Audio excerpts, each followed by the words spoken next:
And we are live, just like that. Welcome to the James Skrmetta Show podcast. Thank you for listening. We are in the studios here. A little bit later this week, I got bamboozled by Best Buy. So we are getting a new camera for the studio. And I thought the camera was out for shipment yesterday. And I got the notification, I got the email. It said, hey, you're getting a new camera. Camera's being shipped tomorrow. It'll be there tomorrow. Cool. So I figured all day yesterday, I was like, well, I'll just wait until it shows up, and then we'll film a podcast with it. We'll give it a test run, see what happens, go from there. It's got like a new mic, whatever. And so I get the package, and the package is like a very small envelope. And I'm like, well, this doesn't seem like what a camera would fit in. And I was correct. It was just the memory card. So the memory card shipped separate. So that came in, and the actual camera shipped today. So that's why we went ahead and we're doing the podcast. So the podcast on the old camera, all the old setup. So we are here. How are we doing, ladies and gentlemen? Again, you are listening to, or maybe even watching, the James Skrmetta Show podcast, presented to you by Mackhard, Anderson and Associates, PLLC, our presenting sponsor, who, of course, you will hear all about later in the program. And I love supporting them because they are a fantastic organization who are helping a lot of people with their insurance denials. Woo! Baby! We're in here, man. We are in here. This is we're still locked in, right? We're still COVIDed up. We're still quarantine town. And things are kind of changing a little bit as far as quarantine. I think some places are slowly opening, slowly trying to phase in this idea of getting back to a semblance of normal. And we're going to go over that. Pretty stacked show today. We've got COVID updates. We've got Elon Musk's new baby name. We've got a little backlash, or as I'll call it, some blacklash on Tropic Thunder. A murderous Hornet has reached the United States. And Adele, people hate her because she's skinny. Boom, big show. Big show. Before we go, or before we start, I guess, make sure you are subscribed to the show. I get questions all the time. They say, hey, where's the podcast? Hey, did you release a podcast this week? Hey, is there a video this week? And I say, well, are you subscribed to the podcast? And they say, oh, I didn't even know I had to subscribe. Subscribing is the way to know when we release something. So go ahead and subscribe, whether you're on YouTube or iTunes or Spotify, whatever it may be. Click the subscribe, notifications, all that stuff, and you will be notified as soon as a podcast is released. Thank you very much for that. And if you are subscribed, rate and review the show. But enough of the house cleaning. First story, let's do a little COVID update here. So COVID, coronavirus, is still running rampant. We still just don't know. And it's been well over a month now. I think states and cities and whatnot are kind of forcing themselves to get back to something. I know where I live, we are slowly opening restaurants. I think restaurants are supposed to open this week for like a half capacity type situation. Stores, malls, places like that are opening up to a 20% capacity. So it's kind of up to the store. But besides gyms and hair salons and tattoo parlors or whatnot, pretty much we're seeing some openings. Now, does that mean that people will go? Does that mean that people will be a part of it? That's kind of to be determined. The beaches, outside areas are pretty much opened up now. Where I'm at, I know things are a little different in different places. If you're living in New York, it's very different than if you're living in South Mississippi. So we're seeing a little bit of that. And, I've started to personally loosen up some of my own regulations. Not much, to be honest. Not much. I'm still not going into restaurants. I'm not going into places like that. I haven't really extended very far from my little circle. But as far as my inner circle goes, I'm pretty much okay with being around family, be around a very small group of friends, because I figure if you do not have COVID at this point and you are quarantining, or you're not quarantining, if you're kind of being careful or being aware or whatever, then I figure you're probably okay.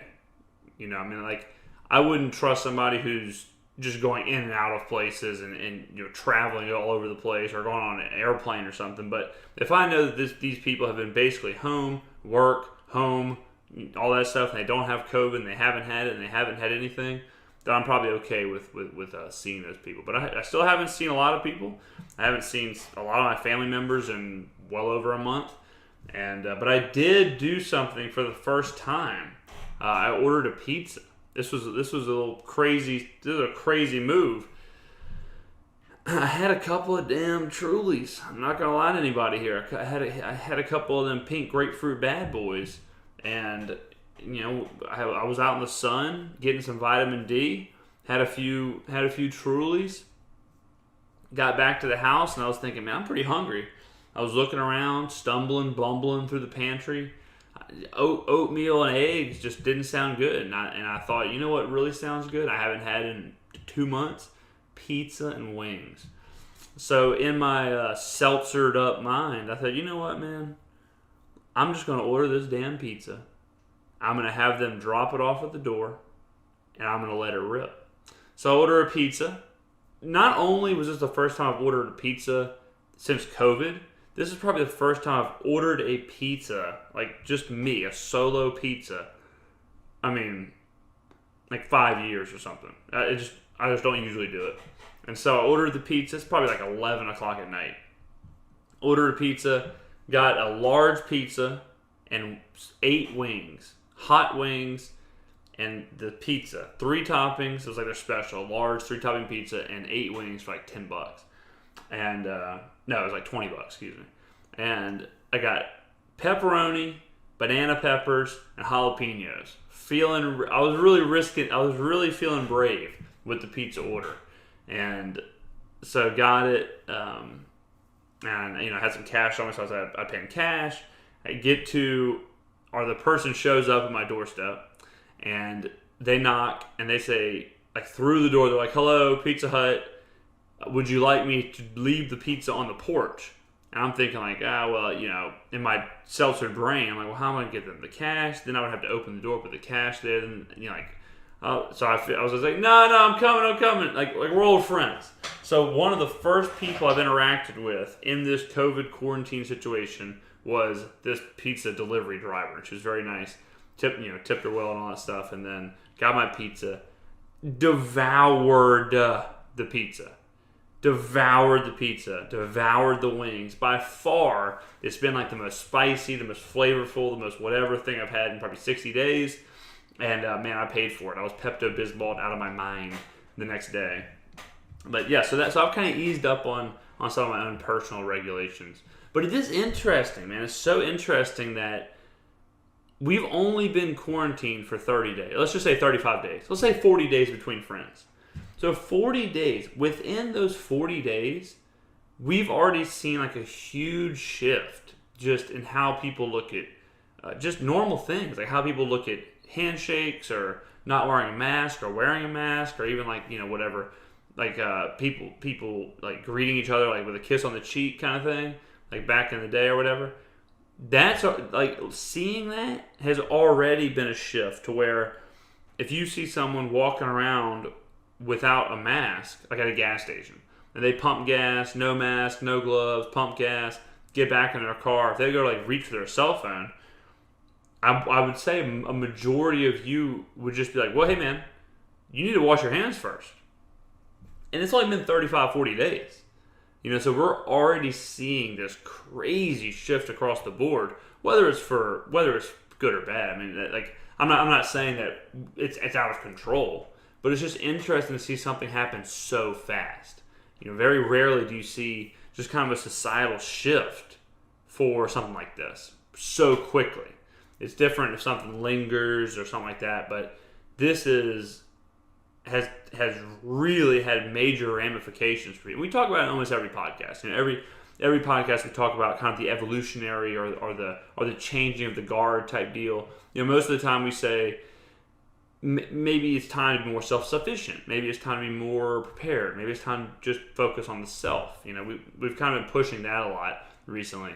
But this is very interesting, just as far as kind of the tribal mentality of how to act, how to do things, washing your hands, what to wear, where to sit, how to act, what's expected of you, and for that to change this quickly is a bit shocking.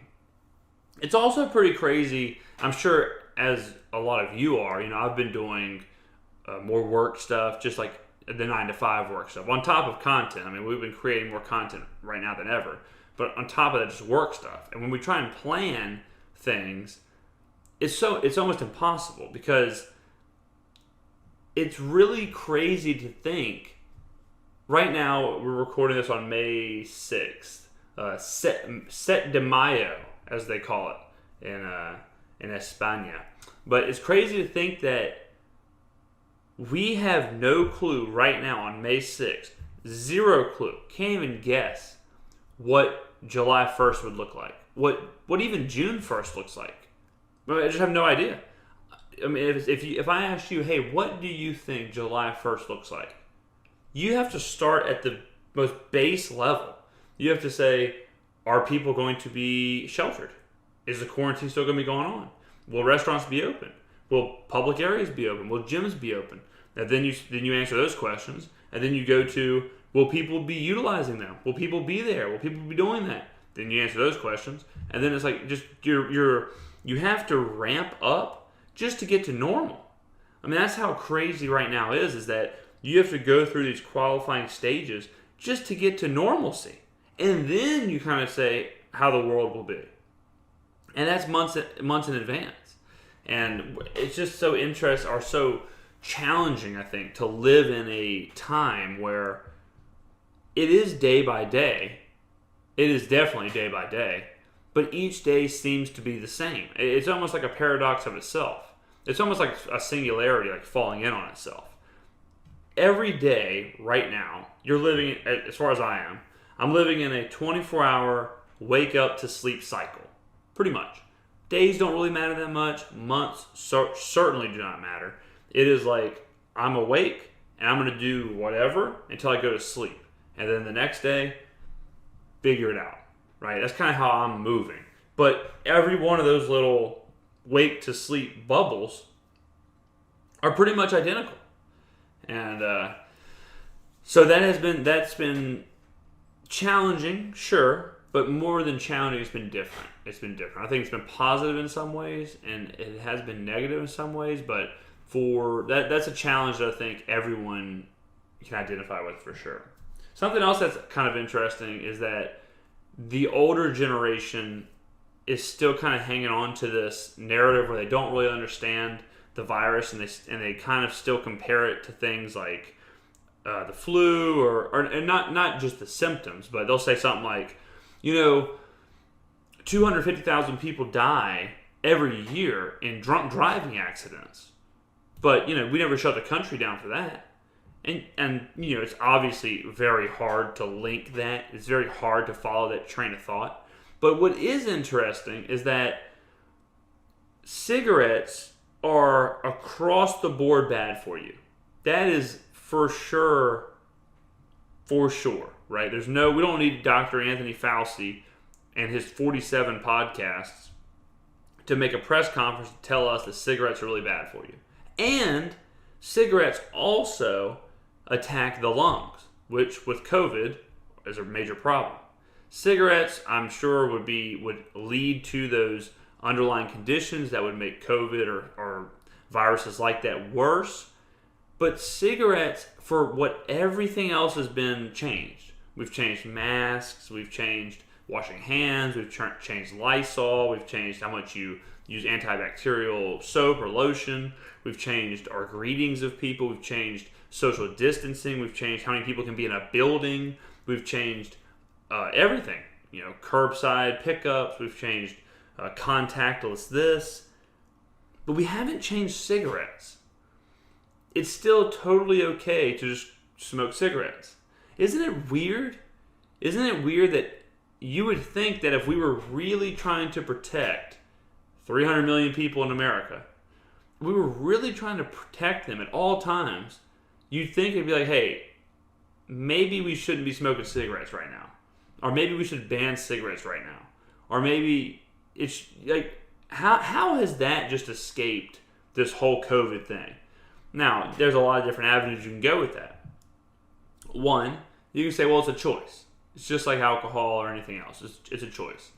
And I suppose, but it's a really bad choice. It's kind of like, and it's not the same as saying, oh, well, it's a choice to go to a public place, because the idea with the public place regulations is it protects people, it protects the other people, right? But it just seems like we're doing so much to protect everyone, or to attempt to protect everyone. I mean, we're shutting down beaches, for God's sakes. We're shutting down beaches, but we're not shutting down cigarettes. It just seems weird when you really look at cigarettes. When you look at those, and it's like, well, how they don't even get mentioned. It's not that they haven't. It's not that they haven't received regulation. They haven't even been talked about. They haven't even been like, hey, should we be smoking cigarettes? Hey, would cigarettes lead to underlying issues with COVID? You don't hear anything about that. It's almost like the Marlboro Man is immune to COVID. I don't know. I mean, I feel like it'd be a bad time right now to be lighting up a cigarette. I feel like that would not help things. Maybe I wonder if you can wear a mask and smoke at the same time. But I feel like not smoking would probably be more beneficial than wearing a mask. But I'm not a doctor. You have to ask Anthony Fauci. Moving on, Elon Musk. We all know Elon. Elon's had a rough couple of months. Elon's been a bit erratic, a bit crazy in the news and in the public eye. But he had a baby with his wife. So I heard. First of all, I just totally forgot her name. It's like Grimes. I think her name is Grimes. Let me look that up real quick. I don't want to get her name wrong. I'm 99% sure it's Grimes. Let's see. And I think she's like a musician. I don't know. Yes, Grimes. Okay. It sounded so crazy when I said it. I was thinking, there's no way her name is Grimes. And if it isn't Grimes, you don't want to be like, oh yeah, I messed up your name and I called you Grimes. Like, that's like the worst thing you can possibly call somebody on mistake. I think Elon Musk has a bunch of babies. Let me see if I can get this right as well. I think he has 6 kids.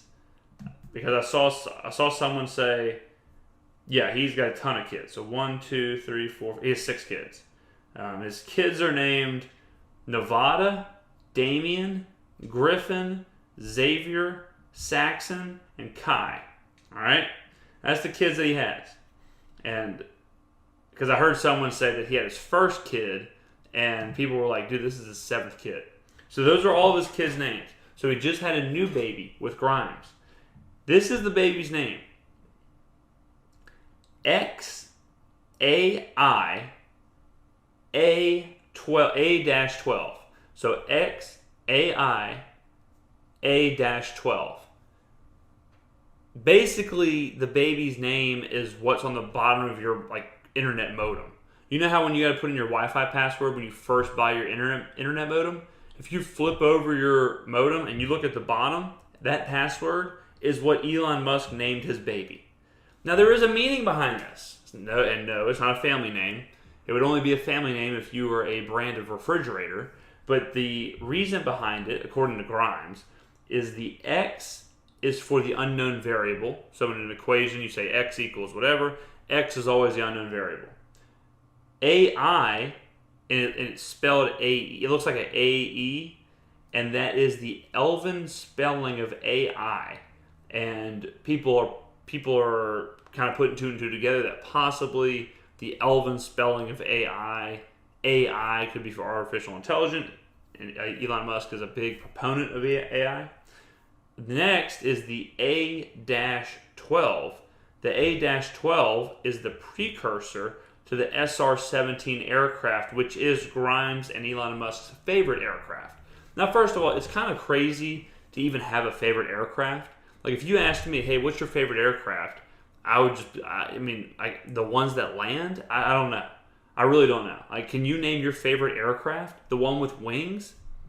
A blimp? I don't know. Like, how crazy can you get? Paper plane? Remember the planes little like styrofoam planes that came. If you were born in the 90s or if you grew up in the 90s, you remember these. I used to get them all the time from book fairs, and I loved them. They came in what looked like an Airhead wrapper. It was just a flat wrapper, and it was probably maybe 6 or 7 inches long, something like that. And you open it up, and it was like 4 styrofoam pieces. It was the body, it was the wings, and they had slits in them. And you put them together, and you just throw them. And they all were different shapes and colors, whatever. And they fly for a little bit, and then you lose them, and that was it. But that would be my favorite plane, I guess. I don't know. But apparently, Elon Musk and Grimes have a favorite aircraft, and that's a part of this name. Now, some people are also saying that possibly this is just a joke, and that Elon and Grimes want to kind of keep everything private, and they do not want to, reveal too much about the baby. It was kind of funny because they asked Grimes if it was a boy or a girl. And Grimes had this long answer of, well, I don't really want to choose for my baby. I don't want to plan my baby's destiny. I don't want to say a gender now because that gender may not be correct. And, I don't know if it's the right time. The baby has a choice. The baby has a life. So the gender may be determined later. And they asked Elon Musk, and Elon said, a boy. So it's a boy. If you couldn't tell by the name, XAIA12 Musk. Happy birthday. It's kind of funny how people, Elon Musk, they've been getting a lot of shit for this. And it's just like, why couldn't you name the baby Kevin? Why couldn't you name it Frank? And, it doesn't matter to me what Elon Musk's baby is named, but I do think that's a little wild. I have a feeling it's going to flow into a name. A lot of people are saying that it could be Xavier. This could be how you say it, and it's not. You don't read it like you would read a telephone number. I mean, He named his baby a Wi-Fi password, but I don't think that he's going to go around being called XAIA12. So that is what it is. Last week on the podcast,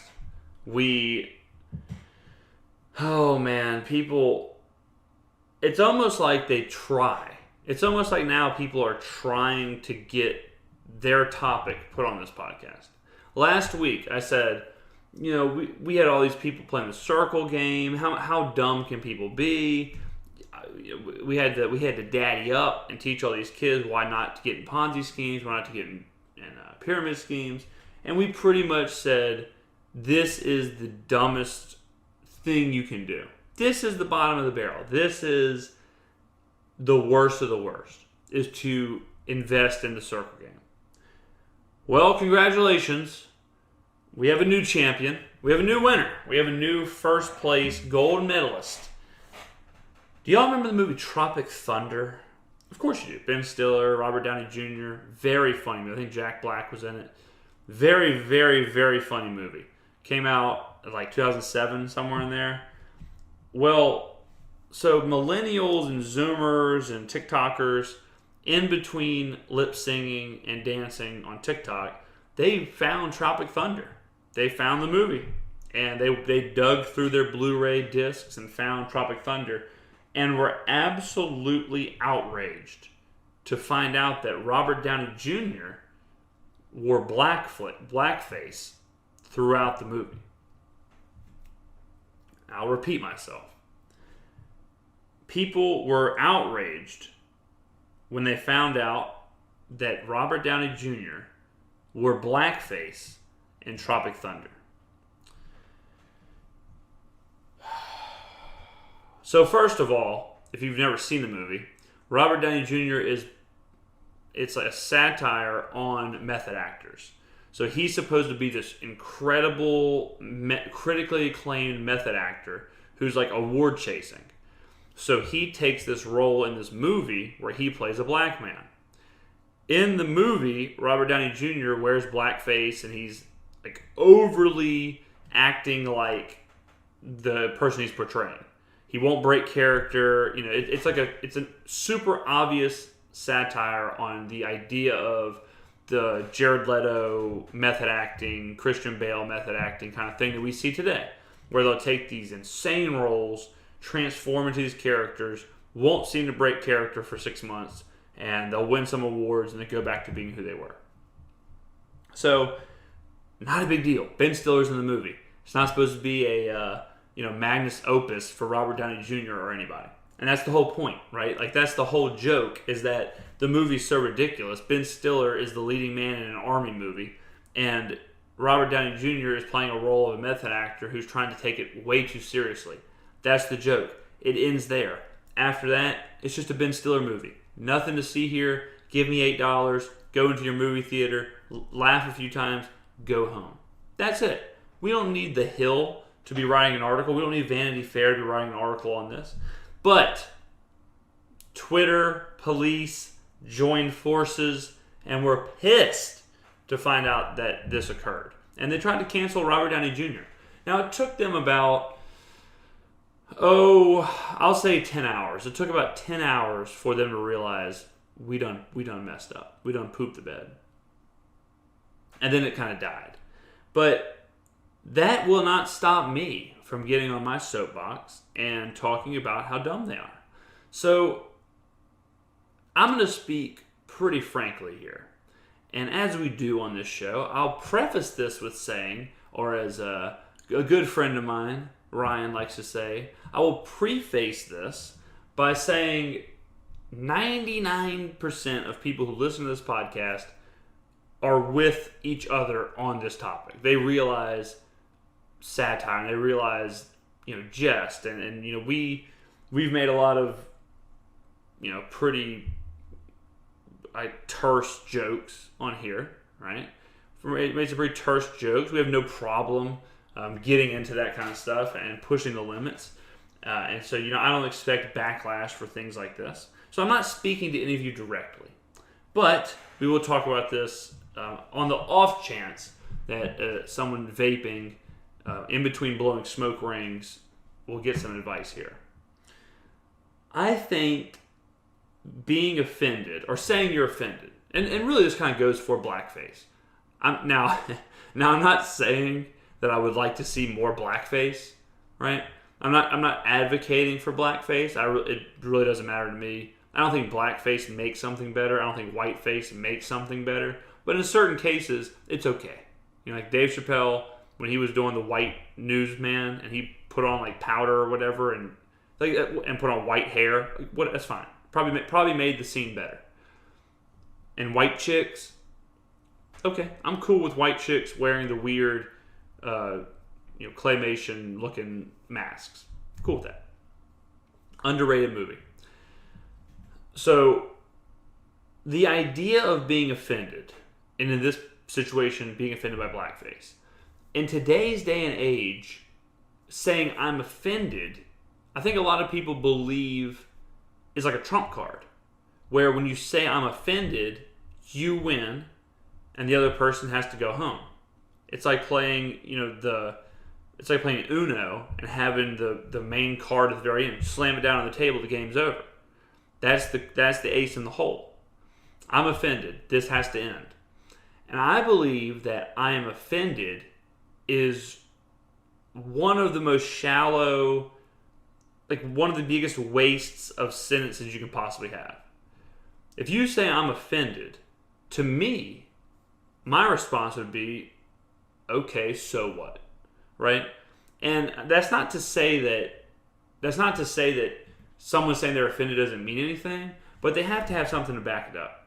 I'm offended should be the precursor for, I don't agree with what you're saying or what you're doing. It offends me. Here is why. Here is how we can fix the situation. It shouldn't be, I'm offended, now you must change what you're doing or whatever. And that's pretty much what it is nowadays, where if someone says, that is the whole idea of cancel culture, right?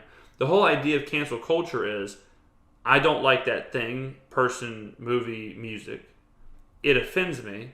Thus, it must be destroyed. I don't think that's right. I don't think that's correct. I think that, to quote Stephen Fry is a thinker, a great thinker who I enjoy listening to. But he says that when people say, I'm offended, he responds, well, so fucking what? It doesn't matter. So when you say you're offended, try and back it up with something. This is something I see all the damn time.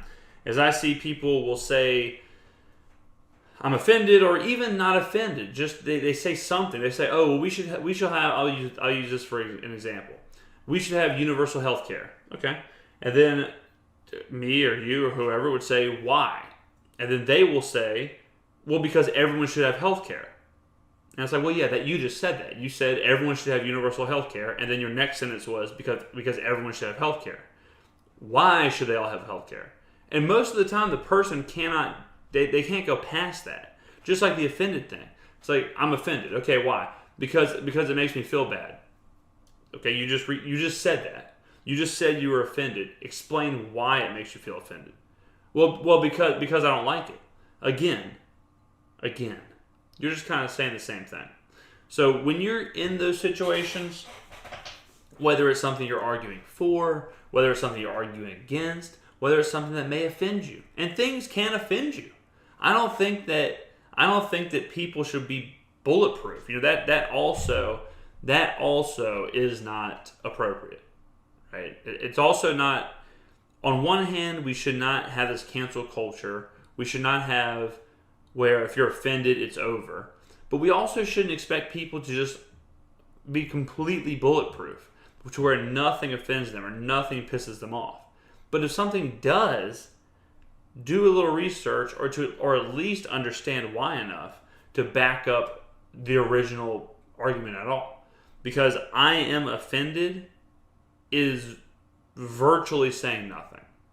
And this is a great example of that. People saying, I'm offended. Why? He's in blackface. Why is that offensive? Because he's in blackface.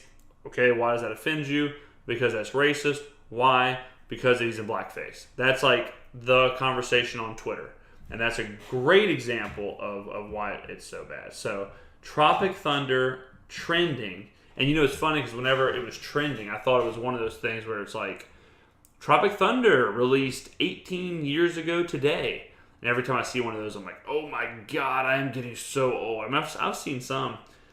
I saw one, like when I think of the 90s, to me, the 90s are still like, 10 years ago. Something like that. I still think of 2000 as being like 10 years ago. And when I hear, oh yeah, this thing in 1992 is 28 years ago. It's, oh my God, what? That is so old. 22. I'm trying to think what show it was. It was something like Power Rangers, or it was a show like that where it doesn't seem like a very old show, but it was a show that I watched a lot growing up as a kid. It might have been Power Rangers, but it was like the 27th anniversary of the first episode. And that is a crazy. I hate those things. I can't stop watching them, but I hate them, if you know what I mean. Or not watch them. I can't stop looking them up. Like every time I see one, I'm like, what? I copy it, paste it, send it to all my friends, take screenshots of it. But I hate seeing them because it makes me feel so damn old. Guys, as you get older, things happen in life. Let's be real. We've all been there. Termites, automobile crashes, things like that. And have you ever needed legal advice? Have you ever needed to turn to a professional? In those situations, did you also think, wow, I just got hit by an 18-wheeler. I mean, I can't work. My back is broken. I have to use a cane. I have to use a walker. I'll probably never live the same life. I probably deserve a settlement. Did you think this is a very, very serious situation? I only want to use one phone call to handle this situation. You probably didn't think that. Because why would anyone think that? Oh, wow, I'm buying a house right now. This is an incredibly important decision. This is something I need to be very careful about. I sure hope I can handle this whole thing in one call. Does that sound insane? Because it is insane. Man, I'm having open heart surgery. This is probably the most impactful thing that's ever happened to me. I may never be the same after this. I sure hope this doctor does this quick. Who cares how quick they can do it? I want someone who's going to do it right. Who is going to do it right when it comes to automobile accidents, when it comes to termites, when it comes to insurance denials? My friends, the presenting sponsor here at Mackhard, Anderson and Associates PLLC. That number, contact them 601-450-1715 or go to mackhardlaw.com. That is MCHARDLAW.com. Look, when they answer, and they're going to answer, they always answer. First thing you tell them, hey, I heard about your services on the James Skrmetta Show podcast. Then they're going to send you to the front of the damn line, VIP service, red carpet rollout. It's going to, look, I've never been to the Grammys. I've never been to the Oscars. I've never been to an award show. But I have a feeling that calling these fellas at Mackhard, Anderson and Associates, their service is probably very similar to when they're walking down the red carpet going to the Oscars. I actually had someone reach out to me recently, and they went by and they saw a billboard of one of these scuzzo, hack billboard lawyers that we always make fun of on this program. And they said that they have a new slogan. So it used to be one call, that's all.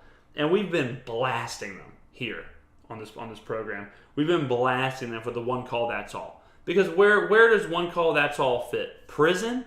Where does one call, that's all fit? Pizza delivery people? That's not who I want. That's not the rules I want for my lawyers. But now, they changed their slogan. Now, I'm not saying it was because of us, but it was because of us. They changed their slogan to now, one click, that's all.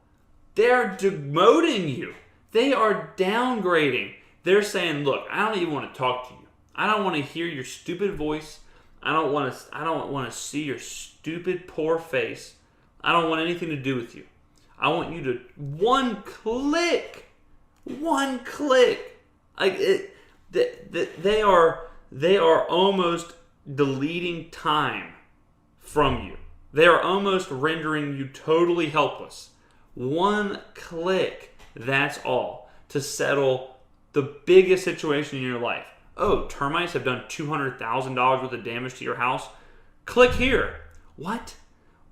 No, I need to talk to somebody. I need to come meet somebody. I need to go over this. I need to understand my options. I can't just click. Well, lucky for you, you don't have to worry about that. My friends, Mackhard, Anderson and Associates, PLLC, a Mississippi-based firm, highly regarded, and aggressively litigates all insurance denials. These guys, look, what else do I need to say?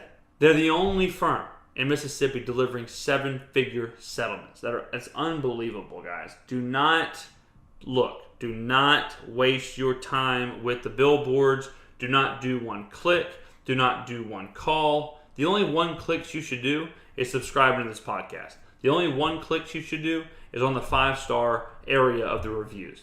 But as far as your life, as far as your family's protection, your family's future, the settlements you deserve, you're worth more than one click, damn it. You're worth more than one call, damn it. Call these guys at Mackhard, Anderson and Associates. They will take care of you. That is a promise from me. Again, their number is 601-450-1715. They were smart enough to be our presenting sponsor. So that's the judgment. That's the kind of person you want in your corner when it comes to getting you your settlement. So thank you again to my friends at Mackhard, Anderson and Associates for being such a great sponsor. Next up, just when you thought it wasn't scary enough, just when you thought that you shouldn't stay inside enough, just when you thought maybe I can go outside, just when you thought, okay, thank God they're easing up regulations, I'm going to go skip down the road. Now the thing all over the news is a little something they're calling the murder hornet. What? The murder hornet? Why can't I say the word hornet? Murder hornet. Hornet. I keep saying hornet. The murder hornet. Okay? This bad sumbitch is a hornet. I gotta change the name of this thing. But it is a hornet, like a buzz, like a bee, like a pissed off bee. That's really all a hornet is. All a hornet is a bee that wants to take your money. That's all. It's a bee that grew up on the wrong side of the tracks. It's a bee that has, a temper problem. That's all a hornet really is. But these murder hornet. Every time I say it, it's crazy because it's like imagine a hornet with a lust for murder. It's one thing if the hornet stings you, but it's not. It's not trying to murder you. When I imagine a murder hornet, it's like a hornet wearing all black with a black ski mask on, like hiding in my house with a pistol, or like a baseball bat or something. It's not just a hornet flying around pollinating things. That's not exactly a murder hornet to me. To be a murder hornet, don't you have to have some premeditation? I mean, when I think of murderers, I think of like Jeffrey Dahmer. I think of the guy in You. I don't think of someone just gardening. I don't think of someone just flying between flowers. So I don't know how this thing got the murder hornet name, but this is the current pet, the baby of the news media, which is insane because we're in the middle of a pandemic. But if you go on any news website, just search murder hornet, and the same picture will pop up. When I did the research for the show, it was the exact same picture on every single major news network. Now, it didn't take too long for the people who are the actual experts, who you never hear from. They said, look, there's no such thing as a murder hornet. It's a giant Asian wasp, which admittedly is much less sexy than a murder hornet. Here, let's try. Let's try and do a live newscast. Live at 5, it's here with the James Skrmetta News Show. Breaking news, murder hornet entering your homes. More information at 6:30. Doesn't that sound much more sexy than Live at 5 is the James Skrmetta News Show? And in today's news, a giant Asian wasp gently walking across the street. Like, one is very obvious, right? One is very obviously gripping and very obviously trying to get your attention. One is very different than the other. It's like the old Goofus and Gallant cartoons and Highlights. If you ever read Highlights, it was an old children's magazine. Goofus was the real troublemaker. Goofus was the kind of guy who would throw nails out in front of your car. Gallant was the good soul. Gallant is the guy who would go and patch up your tire. Or Gallant is the guy where if you went out of town, Gallant would watch your pets.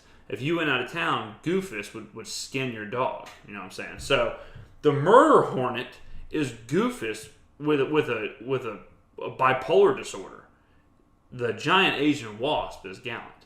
Now, it's also interesting, only one of these things was found in the United States, and it was found dead, and it was the corpse of the thing. I'm looking over here at the computer, and I'm seeing that we're doing an update. Bad time for an update, computer. So hopefully this doesn't ruin the audio and video of the podcast. Thanks a lot, Bill Gates, for the update. But according to the experts, the giant Asian wasp can't fly over here. It's impossible. It can't fly its tiny little arms that fast, or tiny little wings. That'd be terrifying if it had tiny little arms coming out of its back. But so they're thinking it came on a cargo ship. It sat on a cargo ship, came out, popped off the cargo ship, flew around for a little bit and died. But why they're dangerous? They actually do pack a pretty serious venomous punch. Can they murder a human? No, not unless you're deathly allergic to them. But that's not really murder. It's probably manslaughter in a court of law. I'll have to call my friends at Mackard, Anderson and Associates and ask them that legal question. That's a segue, ladies and gentlemen. That's a reverse segue. Actually, we call that a callback where I come from. But what they do, stutter, what they do is these wasps, these murder wasps, these O.J. Simpsons of the sky. Actually, that's not correct because O.J. didn't murder anybody.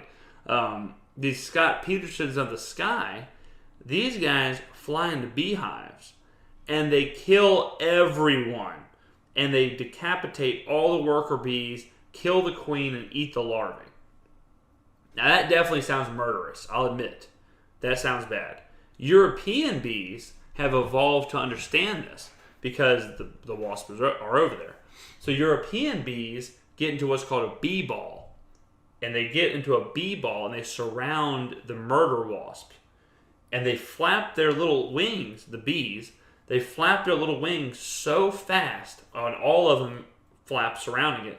It raises the body temperature of the wasp, and it cooks the wasp basically in the bee ball. Nature is out of control, ladies and gentlemen.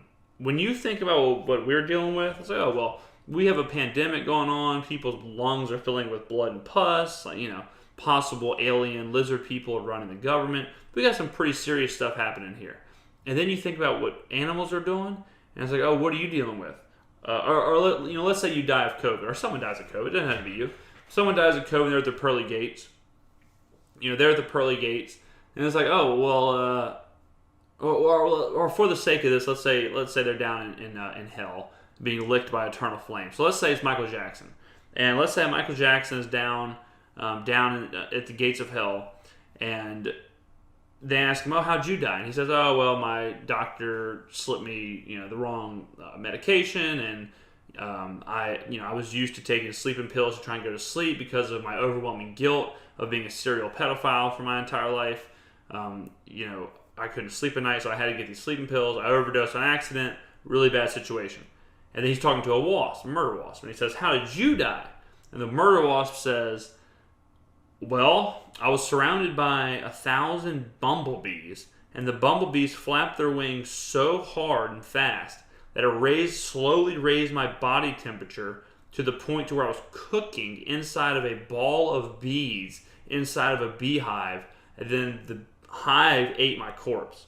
That's some serious shit. That is some really, really outrageous stuff, and it happens in nature all the time. But murder hornets are not here. Murder hornets, no matter what the media says to you, murder hornets don't even exist. They're giant Asian wasps. Yes, they do pack a serious punch. Yes, they are really big. They're not overtaking the United States. Now, you're probably going to say, but James, that's what they said about COVID. That it's not overtaking. It's not that big of a deal. It's the same thing as COVID. It's not the same thing as COVID, okay? COVID can't fly. COVID doesn't have wings, all right? Now, this wasp is a bad hombre. If you happen to see a couple, don't get involved. But don't worry, relax, don't let the media scare you. Scaring people is the gateway to power. Don't ever forget that. That's what the media is trying to do. So just forget all the murder wasp stuff and call them giant Asian wasps. Let's give the giant Asian wasp its name back, not murder hornet. Okay? GAW, not murder hornet.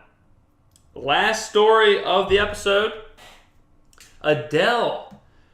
You talk about someone close to my heart, Adele. That's a real woman right there, ladies and gentlemen. I have loved Adele from the second I saw her. And, when she first burst on the scene, I just thought, man, it'd be so damn nice to share a open roast beef sandwich with her, or, go sew up a damn Pizza Hut buffet, or just get involved with a plate of chicken parmesan, It's something like that. Just go hold up a Dairy Queen for everything they're worth. I used to love the idea of that. And then Adele, and her music was sweet too. Then Adele got skinny AF. Real skinny. And, did it take away from a little bit of the mystique? Maybe a little bit. It's hard for me to say, I wouldn't mind sharing a couple extra long Coney dogs from Sonic with Adele when she weighs 78 pounds. But I still love Adele. And she's still a beautiful lady. Well, Adele released a photo on Instagram or Twitter or something, and it was thanking the healthcare people. I mean, like they need any more thanks. I mean, now Adele, but what about me? What about the podcasters? What about the content creators? But so Adele posts this picture, and she's looking, really thin. If you haven't seen the picture, go check it out. And it doesn't even look like Adele. If you were to show me this picture and be like, who is that? I would not have been like, oh, that's Adele. She looks completely transformed. And all the media outlets are like, oh, Adele looks so good. Adele, look at it, the glow up. Look at Adele, look at this, look at this. And people were pissed because the idea is, why does someone getting skinnier mean they're glowing up? why do you say, oh, you look so great, now that you're skinny? Why does getting skinnier mean you're looking better? And when I first heard this, I'm not going to lie. I'm not going to lie to anybody here. I would never lie to you. When I first heard this, I was thinking, it almost made some sense. At first, I thought, well, damn, I guess it really probably shouldn't. I could see why someone would have some problem with that. I could see why I understand that argument of, well, getting skinnier doesn't mean you're glowing up, right? There is a reverse part of this, and that reverse part is an artist named Lizzo, who seems to be Violet Beauregarding all over the place. She's getting bigger and bigger every second.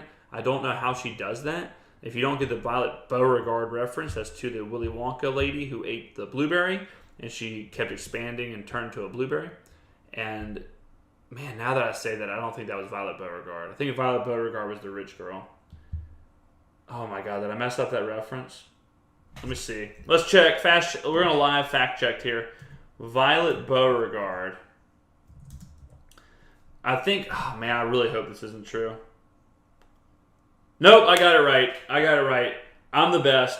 Violet Beauregard is a bratty little girl who chews gum to keep concentration. Yep, I'm the best. She inflated, turned into a big-ass blueberry. Nailed it. I feel so good about that.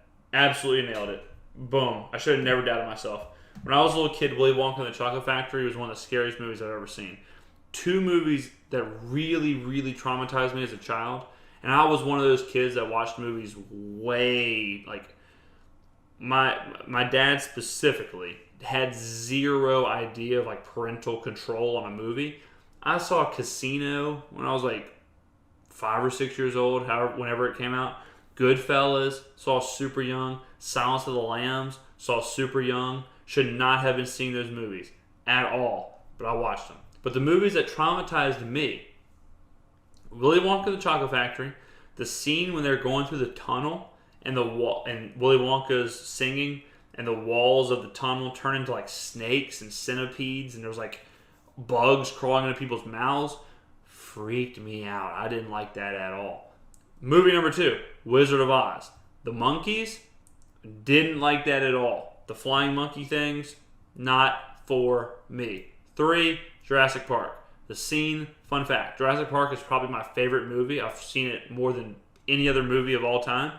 When I was a kid, I used to watch the movie up until the goat scene where the T-Rex comes out. I would watch up until the goat scene and turn it off. So for a long time, Jurassic Park for me was about a 45-minute movie and really not much happened. I don't even think I'm not even sure. I think I may have seen the Brachiosauruses, and that's pretty much it. So Jurassic Park was a very different movie for me. But once the goat showed up, in credits. But yeah, Lizzo. I mean, Lizzo is the opposite of Adele. I don't think you should be Lizzo. But so I really thought about it because I wanted to talk about it on the podcast, and I was like, how do I feel about this? What is the correct answer? And I finally stumbled upon this. So I'm going to roll this out there, and I haven't even vocalized this internally, so this may not work. I may delete this. But I believe the reason that we tend to say that people are glowing up or people are doing great or congratulations, stuff like that, is because it's a sign of progression. It's a sign of dedication. It's a sign of commitment. And it's just a very obvious sign. It's a very obvious sign of commitment, dedication, passion. You putting yourself towards something and you're seeing results. Really doesn't matter what it is. It can be in anything. Like with this podcast, right? So I'm doing the podcast, working my ass off, putting this content out, all this stuff, investing the time and the effort and doing all this. And if I were to win something or even start, getting a paycheck, people would be like, congratulations. Your hard work is paying off. You're reaping a reward, no matter what it is. No one's telling me congratulations just for doing this, right? you're putting effort and commitment towards something and getting something in return for your hard work. And I think that's why when people get skinnier or when people start to look different in those ways, it's like, oh, well, they're obviously committed, they're obviously passionate, they're obviously putting forth an insane amount of effort, and they are seeing rewards. That is an obvious, I can see that reward. It's like they're carrying around a trophy. And you don't get that whenever you're doing what Lizzo's doing. There's no passion or commitment or engagement or whatever in eating, pallets of Funyuns. I don't know. But I think that's what people mean when they say, oh, you're glowing up or you look so good. It's just like, it's almost a congratulations. It's a congratulations on your efforts. Absolutely, you do not have to be a certain weight to be beautiful. You absolutely don't have to look a certain way to be glowing up, right? If someone doesn't take care of themselves at all, let's say they're the exact same weight, and they don't take care of themselves whatsoever. Hair is all frizzled and split ends, and they just looks like garbage. They stink, and they show up one day, and they took a shower, and they got a haircut, and they have a makeover, and they look great. You say, wow, you look amazing. What a glow up. I mean, you look unreal. It's not that all you have to do is get a haircut. It's not like getting a haircut makes you prettier. It's not that taking a shower makes you prettier. It's that they are putting forth an effort. And I think that's what's being missed in this whole thing. Per usual, Twitter completely messes everything up, but they're focusing on the weight. They're focusing on the numbers instead of focusing on the commitment and the energy and the time. And so that's where I come down on it. It took me a little bit to figure out which way I went, because I kind of thought, I was like, well, that is kind of unfair, I guess. Like, you don't have to have a dramatic physical change to be quote unquote glowing up. But I think that's the issue, is that they're taking way too much of like the means of, for Adele, it was losing some weight and just changing that part. But for someone else, it could be anything. I mean, it could be, like I said, the podcast example, or baking or something like that. I mean, it could be anything that you're putting your passion towards, anything that you are going after. If you get rewarded, you should be congratulated. Now, I'm not a doctor or I'm not a scientist in this field, but there probably is an actual, like, human response. I know with men it's like this, but we have a visceral or a very old internal thing where if you are a male and you're bigger or musclier or whatever, people are kind of drawn to that because, in our animalistic ways, those are the people who would be leaders of the group, leaders of the tribe, leaders of the group, leaders of whatever. So there are some things, there are, like, for example, I know that women with like hips, like you always see that back in the day, is you see pictures of girls like with their hips accentuated, and that's because we had an inane response to, like, quote unquote birthing hips. And back then, that was something that was really pushed. And that's why people were, attracted to it, was that it created a response in them from way back when we were hunter-gatherers. Like, oh, this is someone who is built for birthing. When you got to remember, we are, at some point, we are animals. And we do have tendencies in us that are unexplainable to really us, because we don't really live that way. No one is looking at a woman nowadays and are like, that's a birthing woman right there. Like, that's crazy, right? That's a really weird way of that. If I heard someone saying that, I'd be like, dude, go take a cold shower or something. You need to get your life together. But a couple hundred years ago, when you're worried about protection and you're worried about your lineage and you're worried about extending your family tree, that was when life expectancy wasn't very high and birthing opportunities were very low, and not every pregnancy survived, and so back then I can see why things like that would be important. Back when human, like when males were fighting for alpha and fighting for dominance of tribes, yeah, I can see why the bigger male or the stronger male or whatever would reign supreme. Nowadays, not really the case unless you literally live inside of a UFC octagon. So the Adele thing is very interesting. I wish the pandemic wasn't happening. We could have got like a psychiatrist or a psychologist or something on here to try and walk us through that, because that is one of those things where it's a marriage of the current societal climate, and then old tendencies and old innate responses to like physical things or just seeing things. I mean, there's really interesting books on why certain colors do certain things to people. Like if you see red is just kind of inane for being bad or dangerous, and it goes back to like snakes.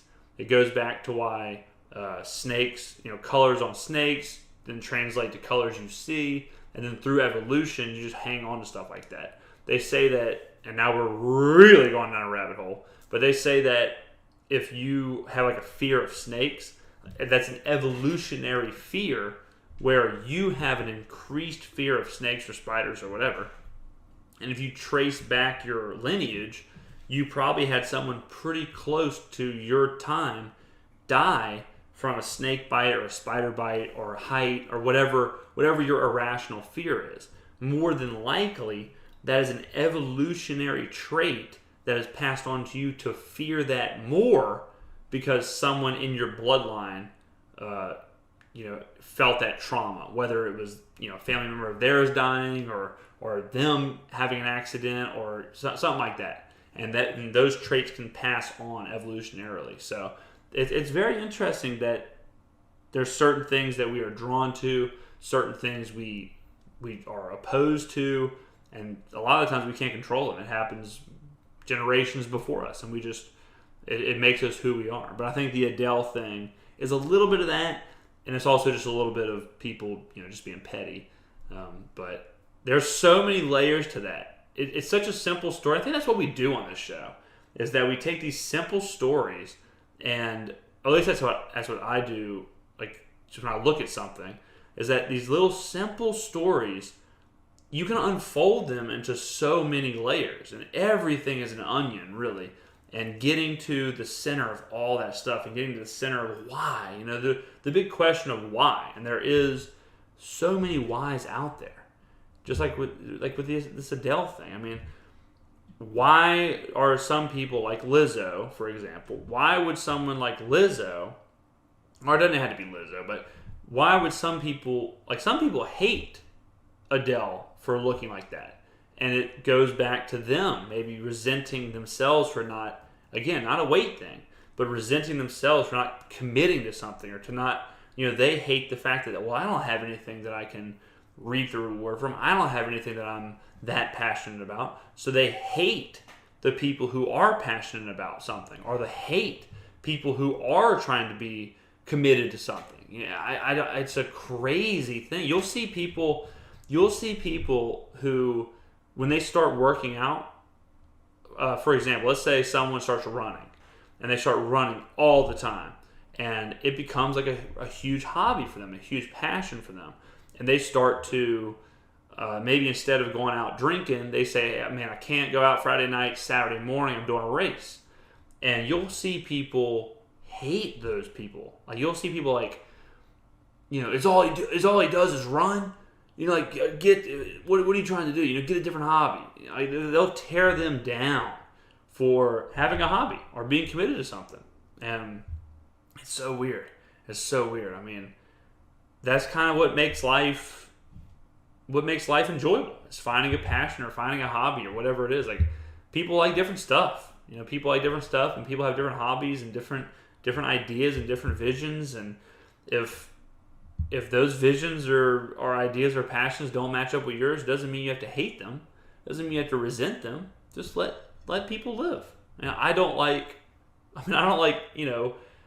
Pepsi, but if someone orders Pepsi, I'm not gonna be like, what the hell's wrong with you, man? You don't like Coke? It's just like, hey, man, if you like Pepsi, you like Pepsi. Who gives a shit? If you like whatever, live your life, man. I don't watch anime, but if I know someone who loves anime, hey, man, whatever works for you. Life is so short. Life is so short and so tough. Like it just, who cares? Who cares what gets somebody through the day? As long as it's not hurting somebody, as long as you're not a murder wasp and you're going and murdering people with your 2-inch stinger, then do you, man. If you want to go home and build tiny action figures and paint them and have Civil War replicas with tiny action figures, and do your thing, man. It don't matter to me. And I would like to see more people like that. I would like to see more people. I think everyone should do that. I think the world would be much better if everyone just had like these hobbies and everyone just did like fun, cool stuff, and you all had your own little things. I think it's so cool when people are really into stuff and when they are unabashedly for something. When someone, like nerd culture does this all the time, where people, they love something even though they know it may not be the cool thing, may not be totally in vogue, but if they are all about it and they're passionate about it and they do it and they're committed to it and it brings them joy and they're in it, to me, that just I'm so interested in people who do. Like I'm drawn to people who kind of skirt the norm to just enjoy themselves. And we're like an hour and how long are we? An hour and 7, I think. Okay, I thought it was an hour and 37. And I was like, damn, I really went on a tangent here. It's like 40 minutes on one topic, but an hour 7 is not bad at all. I know a friend, real quick. I know someone who's big into cosplaying, and they go to like Comic Cons and they go to cosplays and they do that stuff, and they love anime and I don't do any of that stuff. I've never been to a Comic Con. I've never cosplayed. I've never really watched anime, but I love it. And every time I see her, I'm always asking her about her anime or about her cosplay, and let me see pictures. Let me see, you went to this Comic Con. How was that?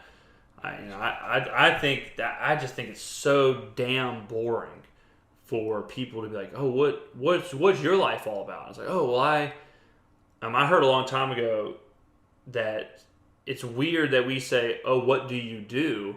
And 99% of people's responses are, oh, I work here. And I was like, well, that shouldn't define what you do, right? Like where you work, it could. I mean, it doesn't. It's not a bad thing all the time. I mean, if you work at somewhere where you're a chef or something, it's like, oh, well, I'm a chef at this place. There's certain situations where it does define you, but and no offense to people who work at HR Block, but it's like, what do you do? It's like, oh, I work at HR Block. It's like, what? That didn't really answer my question. That shouldn't be what defines you. That shouldn't be Kevin Smith, noun, male, works at HR Block. There needs to be something else there. I think people are defined by just so much more than the normal stuff. Whether it's Kevin Smith, male, went bungee jumping 4 times and is an avid mountain biker. I'd rather hear that than, oh, I do taxes. So, but that's just a little, I don't know. That's just how I look at it. But it in the end, who in the end, really, man, it's all the same. I think it all really doesn't matter. But we just got to try and figure out the funnest way and the best way and the, I guess, coolest way to get through this thing we call life, I guess. But all right, well, that's gonna be enough of me before I keep rambling for another 60 minutes here. I was starting to talk about, I was about to get into my Martha Stewart soapbox where we all should be like Martha Stewart and just have a million hobbies and a million crafts. But I'll save that for another day. Thank you all for listening. I have no clue how this show went this long. Sometimes when I get on here, it's crazy, man. I'll be doing show prep, and I'll sit here and I'll think like, I just don't have it today. I just don't know if I can do it. I just don't know if I can get through the show. I just don't know if I have, because it is pressure, I guess, to do something and put it out there. You don't want to put out subpar quality stuff. And then, just like with life, a lot of the times, all you really need to do is do it, and then the fear of doing it a lot of the times is way worse than reality. So thank you for sticking through. I really enjoy doing these. Obviously, I love making the content, and I appreciate everyone who's listened, supported, all that stuff. I say it all the time, but it honestly really does make a difference. So thank you all for the kind words and all that stuff. I appreciate it very much. Hope you're all holding up well in quarantine. I think we're going to try to do some fun stuff moving forward soon with the podcast, maybe like a Q&A or something, just to kind of like, instead of always the same format of me doing the show, I would love to have a show where it's y'all's topics or it's y'all's questions, off the wall questions. It can be hypotheticals, it can be something from, hey, what's the meaning of life, to, hey, will the Saints win the Super Bowl, to, hey, would you rather be Spider-Man or Aquaman? It doesn't matter to me. So we'll probably open up a Q&A pretty soon, hopefully for next week. I would love to do that for next week. So thanks, guys. Again, subscribe to the show, follow the show. If you've listened for an hour and 15 minutes, you send me an invite to your wedding. I will speak because I am indebted to you forever now. So there you go. I appreciate it. I will see you all here next time on the James Skrmetta Show.